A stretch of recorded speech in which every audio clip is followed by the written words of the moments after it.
नमस्कार दोस्तों, मेरा नाम है तुषार। देसी पढ़ाई में आपका स्वागत है।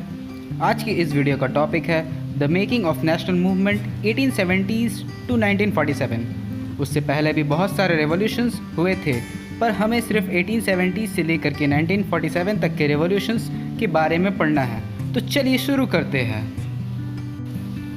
जैसा कि हम लोग जानते हैं, भारत पे ब्रिटिशर्स का कब्ज़ा था। वो हमारे लोगों के ऊपर अत्याचार करते थे और हमें लूटा करते थे। स्टार्टिंग ऐसे हुआ जब ब्रिटिशर्स लोग हमारे ज़मीन पर कब्जा करना शुरू करते और लगभग पूरे देश को अपनी बाप की संपत्ति समझने लगते हैं। वह हमारे देश पर नए और बकवास नियम लाना स्टार्ट करते हैं, जिसके कारण हमारे देश के पीजेंट्स और ट्राइबल्स की ज़िंदगी झंड हो जाती है। वह हमारे देश को लगभग नरक बना देते हैं। The emergence of nationalism. तो आइए देखते हैं कि हमारे देशवासियों के अंदर देशभक्ति कैसे स्टार्ट होती है। तो जिन जिन डेवलपमेंट्स को ब्रिटिशर्स ने किया था, उससे हमारे देश के लोगों के अंदर यह सवाल आ रही थी, आखिर यह कंट्री इंडिया क्या है और किसके लिए है। और आंसर यह निकल के आती है कि हमारा देश भारत हम सारे भारतवासियों का है, चाहे वो कोई भी कास्ट या कलर का हो, यह मैटर नहीं करता। और यह देश की सारी रिसोर्सेस हमारे लिए है। यह जब हमारे लोगों को फील होती है कि ब्रिटिशर्स हम लोगों के ऊपर और हमारे रिसोर्सेस के ऊपर अत्याचार कर रहे हैं, तब हमारे लोगों को फील आती है कि जब तक देश में अंग्रेजी शासन ख़त्म नहीं होती, तब तक यह देश हम भारतीयों का नहीं है। फिर 1850s में यह सब इश्यूज़ की वजह से देश में पॉलिटिकल पार्टीज़ बनना स्टार्ट हुए। उनमें से कुछ इम्पॉर्टेंट वालों के नाम है द पूना सार्वजनिक सभा, द इंडियन एसोसिएशन और सबसे important the Indian national Congress. Different political associations different parts of the country में परफॉर्म करते थे, पर उन सब का गोल हमारे पूरे देशवासियों के लिए था आज़ादी विथ नो डिस्क्रिमिनेशन।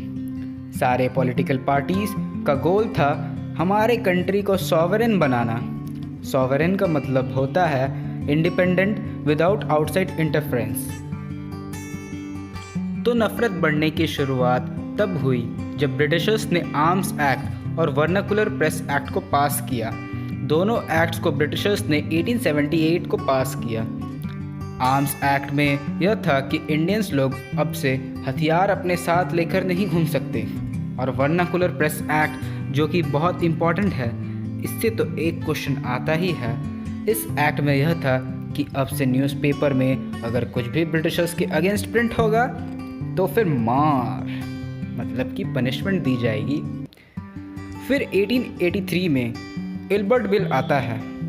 इस बिल में इंडियन जजेस और ब्रिटिश जजेस को इक्वल बनाने की बात होती है, लेकिन ब्रिटिशर्स गवर्नमेंट को फोर्स करके बिल को विड्रॉ करवा लेते हैं, जिससे हमारे देश के लोगों का माथा सनक जाता है और वह बहुत गुस्सा हो जाते हैं। यह इवेंट इंडिया में रेशियल एटीट्यूड्स को हाईलाइट करता है। हमारे देश में एक एजुकेटेड इंडियंस की ऑर्गेनाइजेशन की बहुत ज़रूरत थी। इस ज़रूरत को 1880 में सबसे पहले फील किया गया, बट इल्बर्ट बिल कंट्रोवर्सी के बाद से ऐसा ऑर्गेनाइजेशन बनाने की चाहत और बढ़ गई।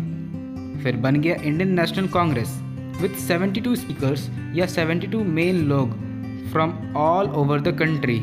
और इसका मीट कहाँ हुआ? बॉम्बे में। कब हुआ? दिसंबर 1885। इंडियन नेशनल कांग्रेस के अर्ली लीडर्स थे दादा भाई नौरोजी, फिरोज शाह मेहता, बदरुद्दीन तैयबजी, WC बनर्जी, सुरेंद्र नाथ बनर्जी, रमेश चंद्र दत्त और S सुब्रमण्य अय्यर। ವೇಣುಗೋಪಾಲ ಅಯ್ಯರ್ ಮುತ್ತುಸ್ವಾಮಿ ವೇಣುಗೋಪಾಲ ಅಯ್ಯರ್ ಚಿನ್ನಸ್ವಾಮಿ ಮುತ್ತುಸ್ವಾಮಿ ವೇಣುಗೋಪಾಲ ಅಯ್ಯರ್ ಪೆರಂಬದೂರ ಚಿನ್ನಸ್ವಾಮಿ ಮುತ್ತುಸ್ವಾमी वेणुगोपाल अय्यर। और यह सारे लोग मेनली बॉम्बे और कलकत्ता से थे। कुछ ब्रिटिशर्स भी ऐसे थे जो हम इंडियंस को एकजुट होने पे मदद कर रहे थे, जैसे कि एओ ह्यूम। तो भाइयों, आज की इस वीडियो में सिर्फ इतना ही। आगे की पार्ट की वीडियो आपको मिलेगी अगले एपिसोड में। I have you now.